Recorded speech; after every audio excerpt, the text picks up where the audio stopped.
A'udzu billahi minasy syaithanir rajim.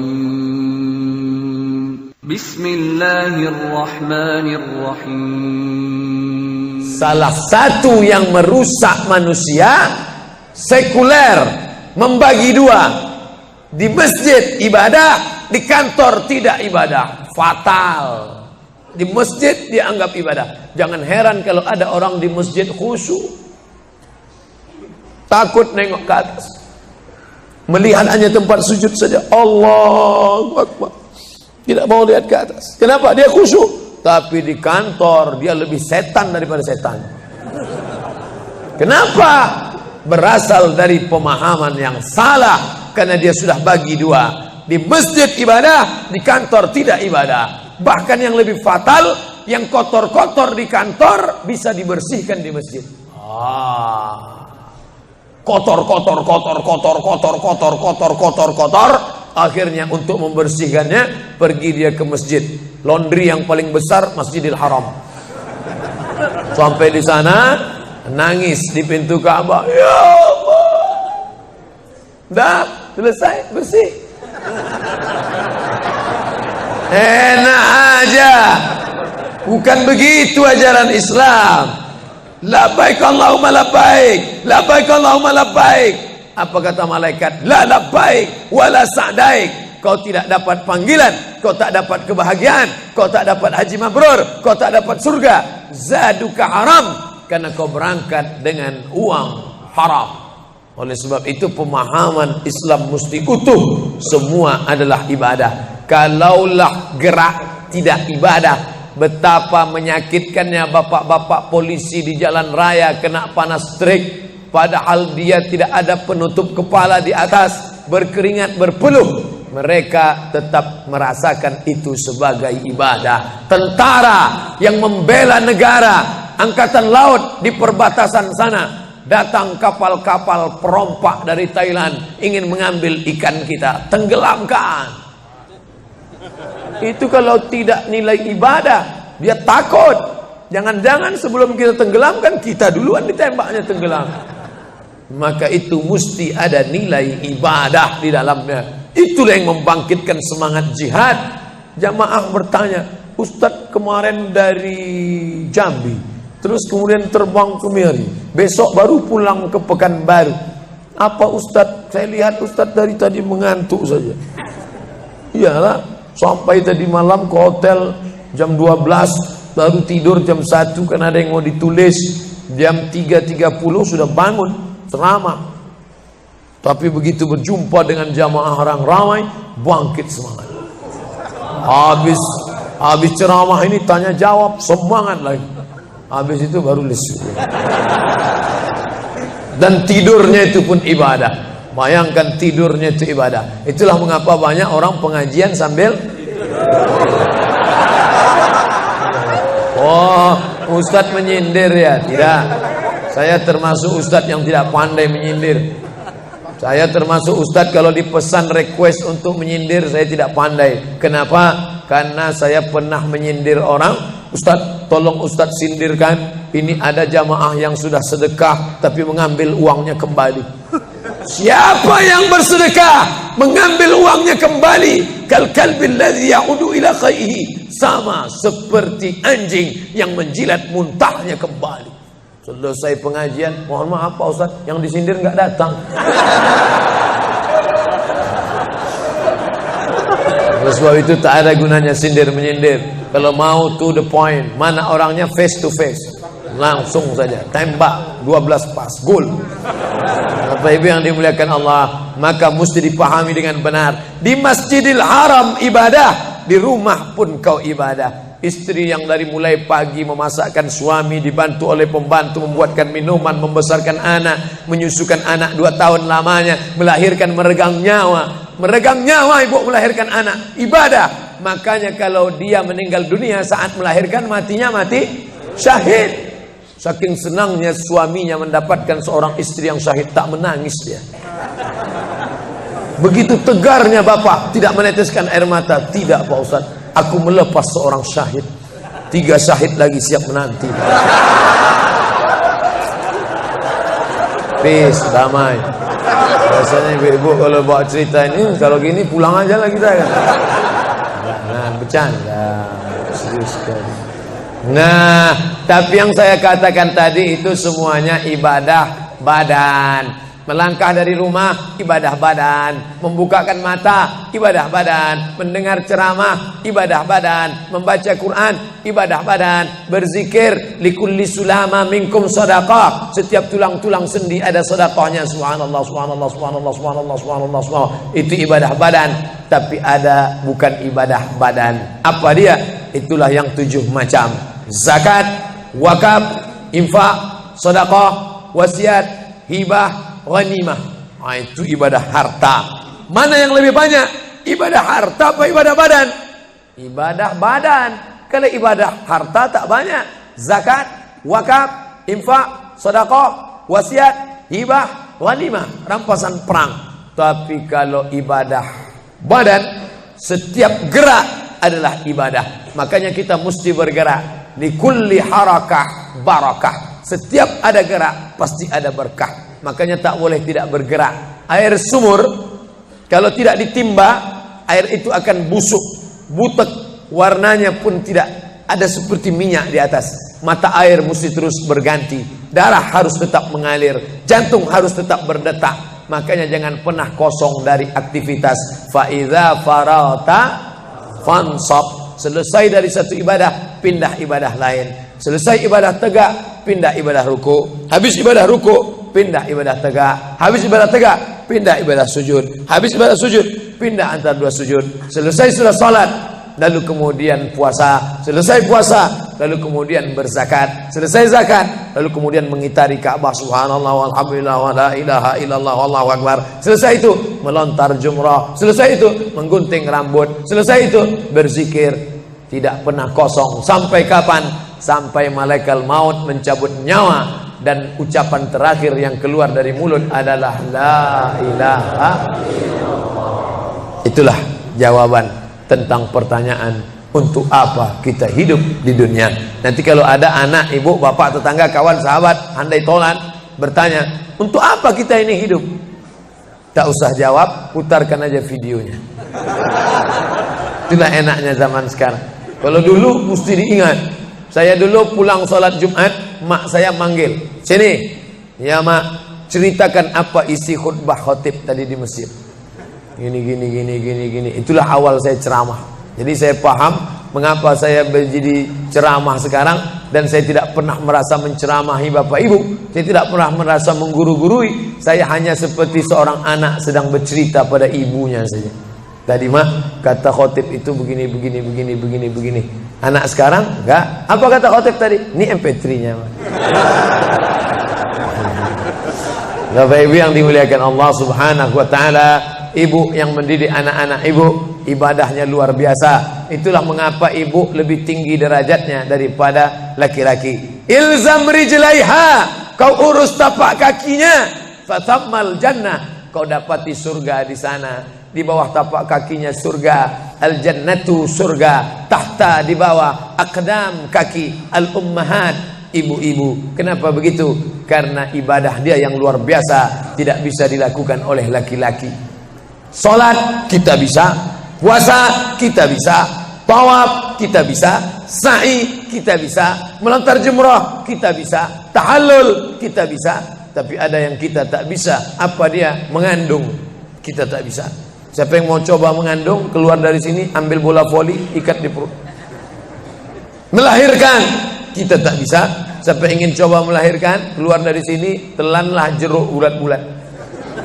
Habis itu keluarkan bulat-bulat. Menyusukan, kita tak bisa. Dan itu ibadah. Tapi bukan ibadah mahdhah. Dia tidak selevel dengan sholat, zakat, puasa, haji. Tapi ibadah ini berkualitas. Ibadah badan, sudah. Ibadah harta, sudah. Ada ibadah yang terakhir, yang ketiga. Kalau ibadah badan berkeringat, lelah, capek. Ibadah harta, duit habis. Tapi ada ibadah satu lagi, tak nampak di mata. Apa dia? Ibadah hati. Itulah dia ikhlas. Orang yang ikhlas tak tampak. Ikhlas, ridha, qanaah, tawakal, zikir, muhasabah, muraqabah, tazkiyatun nafs, mensucikan hati dari penyakit hati, riya, sum'ah, takbur, sombong, hasad, busuk hati. Itu ibadah. Kenapa begitu? Disitulah letak adilnya Allah. Man bana masjidan, siapa yang bangun masjid, banallah mislahu baitan fil jannah, dibangunkan Allah untuknya satu istana di dalam surga. Bapak ibu yang ikut membangun masjid ini, mudah-mudahan diberikan Allah Ta'ala balasan melimpah ruah. Kami nggak bisa Pak Ustaz, jangankan bangun masjid, buat rumah kami aja kami nggak bisa. Allah Maha Adil. Kalau kau tidak bisa dengan ibadah harta, maka engkau dengan ibadah tangan. Apa dia? Ikut gotong royong masjid. Nampak ada pembangunan masjid, ikut ngecornya, pasangnya, tapi dengan syarat menyelesaikan masalah. Jangan buat masalah.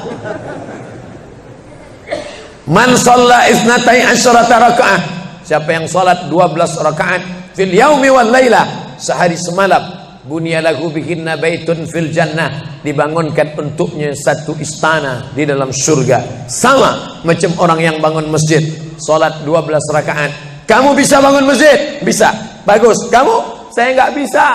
Amal saya apa? Tenang, ada amal. Allah Maha Adil. Salat 12 rakaat. 2 rakaat sebelum subuh, 4 rakaat sebelum zuhur, 2 rakaat setelah zuhur, 2 rakaat setelah maghrib, 2 rakaat setelah isya. 12 rakaat. Saya nggak bisa Pak Ustaz, sedang terbaring di rumah sakit, kaki sakit, kepala sakit, hati sakit, jantung sakit. Stop, jangan lanjutkan. Aku tak sampai hati mendengar penderitaan. Jadi amal saya apa Pak Ustaz? Ada satu amalmu. Apa dia? Ridha, menerima takdir Allah Subhanahu wa ta'ala. Sakit Pak? Tidak. Kenapa? Sakitku hilangkan hatiku ridha. Man lam yasbir bi balai, siapa yang tak sabar dengan bala ujianku, walam yarda bi qada'i, yang tak ridha dengan takdirku, falyatlub radban siwaya, carilah Tuhan selain aku. Kau sabar, kau ridha menerima itu. Apa balasannya? Lebih hebat daripada balasan orang yang bangun masjid, lebih besar daripada balasan 12 rakaat salat. Innama yuwaffas sabiruna ajrahum bighairi hisab. Orang yang sabar itu balasannya bighairi hisab, tak dapat dihitung, tak dapat dikira, unlimited. Begitulah Allah Maha Adil. Untuk apa kita hidup? Hidup untuk beribadah. Ibadah apa yang kita lakukan? Ibadah badan, ibadah harta, ibadah hati. Yang sudah melaksanakan tiga-tiganya, alhamdulillah. Yang baru melaksanakan satu, tambah. Yang satu pun belum, innalillah. Masjid ini besar. Kadang kita bangga masjid besar, rupanya APBN, anggaran pendapatan belanja negara. Bangga kita masjid megah, rupanya APBD, anggaran pendapatan belanja daerah. Patutlah masjidnya di tengah hutan, karena di situ tanah yang murah. Akhirnya pemukiman masyarakat jauh, masjid di tengah jalan, masjid di tengah perjalanan luar kota, jauh dari pemukiman masyarakat. Masuk kita ke dalam, tai kambing yang ada di dalam. Tapi masjid ini megah, mewah, 2 lantai, lengkap dengan kubah yang besar.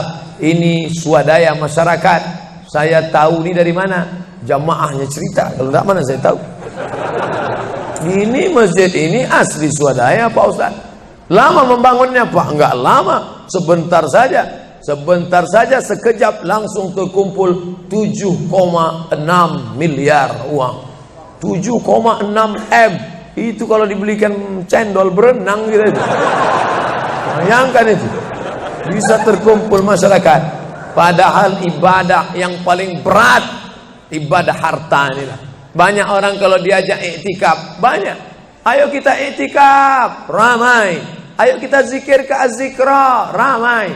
Jangan lupa besok zikir ke Az-Zikra, hari Ahad pertama, sekaligus acara live Damai Indonesiaku TV One bersama Ustadz Abdul Somad LCM.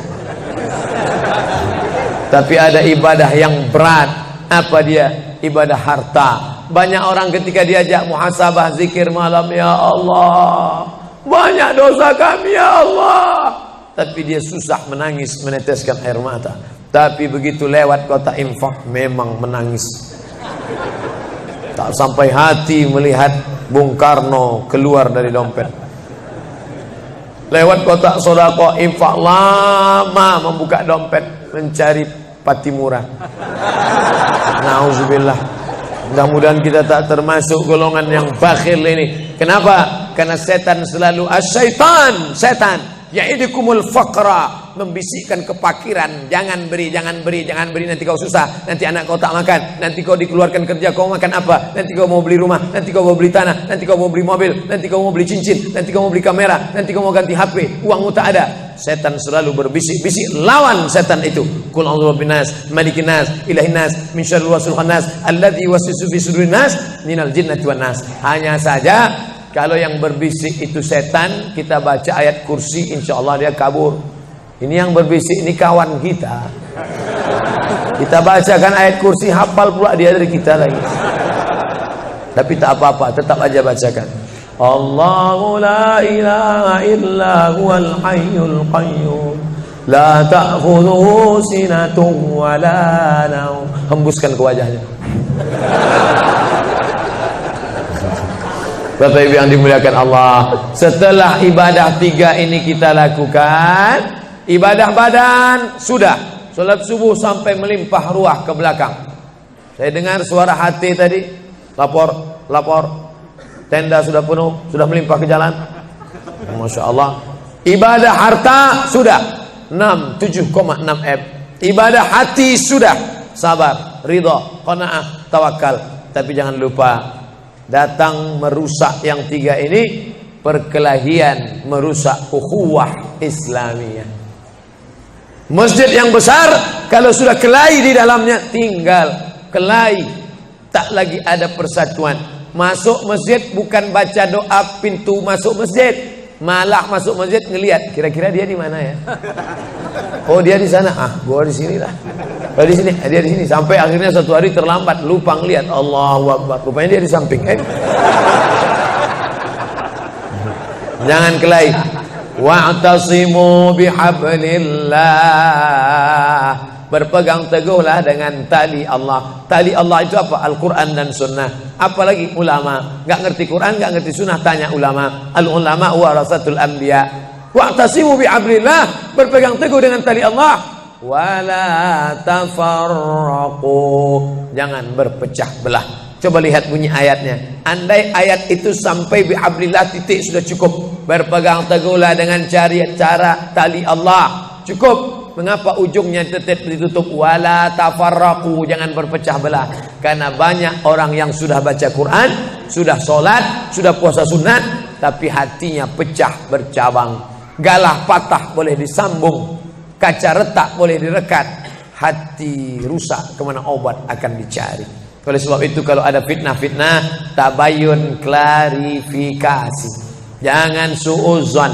Ijtanibu katsiran minaz-zan. Kepengurusan masyarakat, jamaah, sayang kebersamaan rusak. Gara-gara apa? Gara-gara nila setitik rusak susu sebelanga. Gara-gara api di dalam sekam, ada kulit padi bertimbun, di dalamnya itu ada setitik api, tiba-tiba api menyala, akhirnya semua menjadi abu, dan abu dihembus angin, tak berkesan sama sekali. Hilang 3 ibadah. Ibadah badan hilang, ibadah harta hilang, ibadah hati hilang. Gara-gara apa? Berkelahi. Ingat, setan tak pernah berhenti. Inna syaitan, setan ya isa an ya'budahul musallun. Setan kalau sudah melihat orang sholat, dia tidak lagi goda mereka untuk menyembah, sembahlah aku, sembahlah aku, sembahlah aku, sembahlah aku. Tidak. Tapi apa yang dia lakukan? Walakin fit tahrish, menanamkan permusuhan ke dalam hati orang yang sholat. Kejaga ini, jangan kita bertengkar gara-gara masalah khilafiyah. Saya kalau jadi imam di masjid dekat rumah saya jadi imam, saya baca kunut. Dan imam-imam dekat rumah saya itu saya pesan harus baca kunut, karena saya berpegang mazhab Syafi'i. Tapi ketika sholat di Masjid Al-Qalam, saya tidak tahu jamaah di sini pakai kunut apa tidak. Saya tidak ingin merusak kebiasaan mereka. Mana tahu mereka ikut mazhab Hambali, mana tahu mereka Muhammadiyah, saya tidak tahu. Maka ketika diminta jadi imam, Ustaz jadi imam, batuk. Saya tak mau merusak. Biarlah imam tetap saja. Rupanya imam di masjid Al-Qalam tidak baca kunut, ya saya tetap ikut solat. Apakah perlu saya ulang solat saya? Tidak. Solat saya sah. Karena apapun ormasmu, apapun mazhabmu, mau NU, mau Muhammadiyah, mau Perti, mau Persis, mau Al-Irsyad, mau Jamaah Tabligh, mau FPI, mau mazhab Hanafi, mazhab Maliki, mazhab Syafi'i, mazhab Hambali, semuanya sepakat solat subuh itu wajib. Jadi yang wajib aja kita laksanakan. Adapun perbedaan teknisnya, yang satu pakai usolli, yang satu nggak pakai usolli, yang satu ngangkat tangannya ke telinga, yang satu ngangkat tangannya ke bahu, yang satu bismillahnya jahar, yang satu bismillahnya sir, yang satu ayatnya panjang, yang satu ayatnya pendek, yang satu pas mau turun sujud tangan duluan, yang satu lutut duluan, yang satu duduknya tapak kakinya duduk di tapak kaki kiri, yang satu duduknya langsung pantatnya ke lantai, yang satu telunjuknya ngangkat sekali, yang satu berkali-kali. Itu masalah teknis simple sederhana. Ada masalah yang lebih besar. Apa masalah kita yang lebih besar? Membeli tanah baru untuk buat sekolah Islam, membeli tanah baru, ruko baru untuk buat apa? 212 mat. Kita mat, orang Islam belanja di warung Islam. Alangkah indahnya selesai acara sholat subuh bersama, pengajian bersama, selesai itu belanja beras minyak goreng bersama. Serbu. Sehingga bangkitlah ekonomi umat. Berapa pegawai bisa ditampung bekerja? Langsung membeli beras ke tempat-tempat tanaman masyarakat. Sehingga mereka tidak menjadi korban rentenir. Musim menanam diulur, kasih pinjaman pupuk, pinjaman tanah. Masa musim manen ditarik. Mereka menjadi korban rentenir lintah darat. Disedot darah mereka sampai kering dan mati. Kita selamatkan dengan apa? Dengan market. Masjid punya market. Saya beberapa kali meresmikan market punya masjid. Di Masjid Raya Batam, Masjid Agung Batam, itu di bawahnya ada super minimarket untuk menjamaah. Kemarin pulang dari Pulau Bintan, itu juga meresmikan. Di Dumai, begitu juga.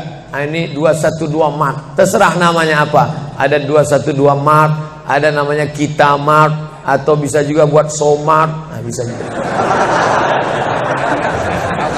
Bapak Ibu yang dimuliakan Allah Subhanahu wa taala, maka visi misi kita ke depan, jauh melihat ke depan. Kami harus punya pusat perbelanjaan komunitas muslim. Kami harus punya komplek perumahan muslim. Nah, ini semua yang akan menyelamatkan kita. Kalau sudah begitu, maka mengertilah untuk apa kita hidup. Dan setelah itu kita pun mati dalam keadaan tenang. Baru anak kita bisa berkata, mari kita antar jenazah almarhum Abdul Somad menuju tempat peristirahatan terakhir. Karena memang benar-benar istirahat. Tapi berapa banyak orang tidak istirahat. Karena amal badan tak ada, amal harta tak ada, amal hati tak ada. Tak pernah memikirkan masjid, tak pernah memikirkan umat, tak pernah memikirkan belanja umat, tak pernah memikirkan pendidikan anak-anak umat. Akhirnya mati yang layak untuk dia. Mari kita antar dia menuju azab pertama, akan menyusul azab-azab berikutnya. Na'udzubillah.